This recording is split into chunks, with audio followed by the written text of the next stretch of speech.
Opisyal na pong binuksan kahapon, July 31, 2024, ang Candaba Dialysis Center.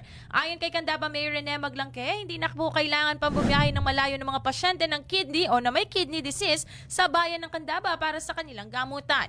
Pinangunahan po ni Mayor Maglangke at ni Sterex Healthcare Solutions President Louis Joaquin Pangilinan ang seremonya ng pagbubukas ng bagong pasilidad na matatagpuan sa Local Government Center Complex. Ayon kay Maglangke, ang pasilidad ay may 15 dialysis machines na kaya magserbisyo ng hanggang 30 pasyente kada araw. Handa rin naman itong palawakin upang magkaroon ng 25 machines na kayang mag-accommodate ng 50 pasyente kada araw. Ani Maglangke, ang goal ay matulungan ng mga dialysis patients sa Candaba na magdugtungan umano ang kanilang mga buhay. Dagdag pa niya, magiging libre ang dialysis treatment dahil ang pasilidad ay accredited ng PhilHealth.